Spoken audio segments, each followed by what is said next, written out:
حضرت عمر چې در حضور په مرګ خبر شولو، خاص لکه یتیم په جړه سر شولو، خاص لکه یتیم په جړه سر شولو. حضرت عمر چې د حضور په مرګ خبر شولو، خاص لکه یتیم په جړه سر شولو، خاص لکه یتیم په جړه سر شولو. حضرت عمر وکړو اعلانو چې واړه خلق خبرو ما، کچا د یار په مر خبر کړم د هغه سر نن پرې کوما. حضرت عمر وکړو اعلانو چې واړه خلق خبرو ما، کچا د یار په مر خبر کړم د هغه سر نن پرې کوما.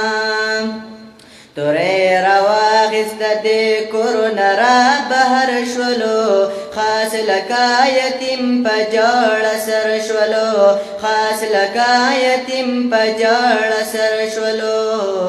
حضرت عمر چې د حضور په مر خبر شولو، خاص لکه یتیم په جړه سر شولو، خاص لکه یتیم په جړه سر شولو. غوسه کلر برګرځېدلو، تورای جګ ګرځولا، هیڅوک نږدې نه ورتللو، تورای سپینه پړقولا. غوسه کلر برګرځېدلو، تورای جګ ګرځولا، هیڅوک نږدې نشو ورتللو، تورای سپینه پړقولا. ډېرې غوسې نه کله لر کله ببر شولو، خاص لکه یتیم په جړه سر شولو، خاص لکه یتیم په جړه سر شولو. حضرت عمر چې د حضور په مر خبر شولو، خاص لکه یتیم په جړه سر شولو، خاص لکه یتیم په جړه سر شولو.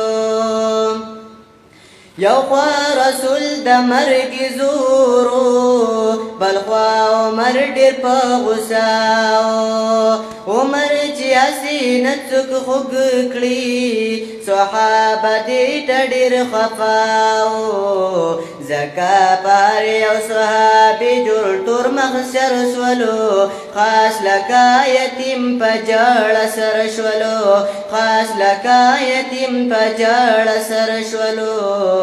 حضرت عمر چې د حضور په مر خبر شولو، خاص لکه یتیم په جړه سر شولو، خاص لکه یتیم په جړه سر شولو.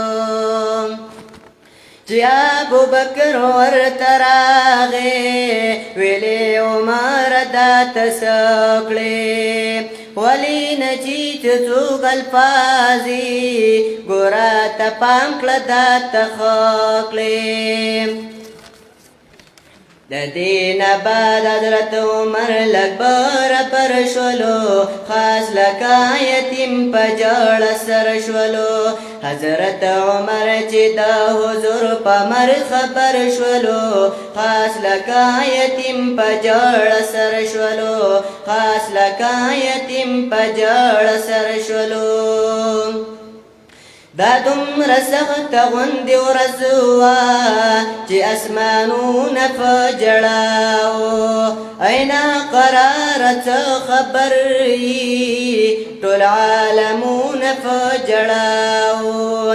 دا دومره سخته غوندې ورځ وه چې اسمانونه په ژړا وو، اینا قراره څه خبر یي ټول عالمونه په ژړا وو. ځکه بلال د یار د غمه مسافر شولو، خاص لکه یتیم په جړه سر شولو، خاص لکه یتیم په جړه سر شولو. حضرت عمر چې د حضور په مر خبر شولو، خاص لکه یتیم په جړه سر شولو، خاص لکه یتیم په جړ سر شولو